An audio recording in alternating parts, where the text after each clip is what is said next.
I saw this clip from a Noel Gallagher interview from a little while ago, and he's talking about his gripe with streaming platforms such as Spotify, Apple Music.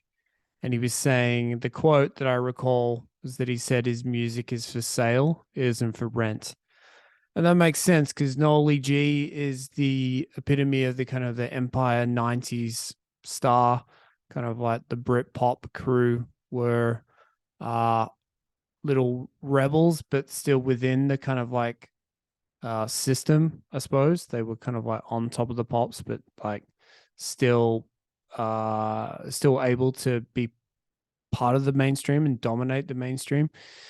And that's all kind of fallen apart now. And mainstream culture is splintered, and the music for rent subscription model is king now. Um, and because the mainstream culture has collapsed in on itself, and there are so many kind of like niche things happening all at once, it is difficult to get an understanding of like how do you know if an artist has made it. Like back in the day, the Britpop days, Blur v Oasis, who was going to get number one? Country, House v Roll With It. Whoever won that at that particular moment, they were the most popular. And so now it's way more difficult to tell. And I think it leads back to this subscription streaming model thing, because everything is free, and so therefore it's worthless. The users of the product, it's the content is being used to kind of create niche advertising based on the specific preferences of the listener. And so therefore you can't really trust any of the metrics that you see on YouTube or Spotify or whatever. I guess it gives you some sense of kind of like, I remember a few years ago where it was like, well, this video's got 1 million views on YouTube. Now it feels like so many videos on YouTube have 1 million views, and I just don't take any of it seriously. It's difficult to quantify its actual worth.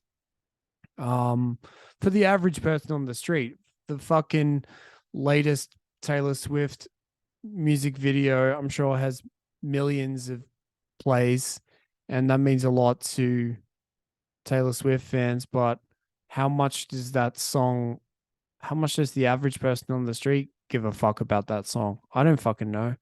It's difficult to tell.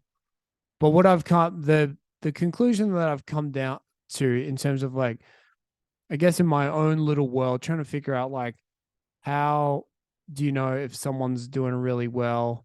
I guess there are things like, the podcasts that you listen to, if they have a Patreon and it's doing a ton of cash, that's a pretty good metric. But like, I think beyond that, piggybacking beyond that is bootlegging. Like if people are willing to steal content, then it's you're probably doing pretty fucking good.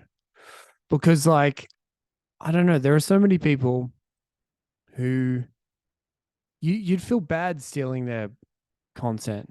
Like I guess at a certain point, if someone's just getting started out, even with like your podcasters, the Tim Dillons and the Matt and Shanes of the world, who now are raking it in, hundreds of thousands of dollars a month for like, a couple or 2 to 4 extra podcast apps.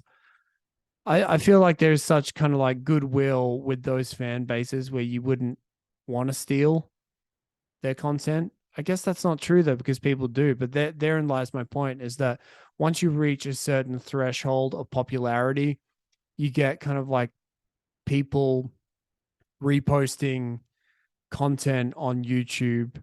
I guess it is sometimes self-serving in terms of they're trying to generate their own ad revenue for themselves, but it's also kind of like a supply and demand thing, that there is clearly kind of like a huge pent up demand for chopped up podcast clips, and because those comedians and those podcasts are really popular. So I feel like that's in this world where everything is free, all you need to do is get yourself a Spotify subscription. Um, yeah, if people are willing to go above and beyond and actually steal your work rather than pay you through these, tech monolithic companies standing between you and them, then that's a good sign that you're really fucking popular. And yeah, if your music isn't for rent, it's definitely able. People can definitely steal it. So anyway, that's my metric for success nowadays: is if people are willing to steal your shit.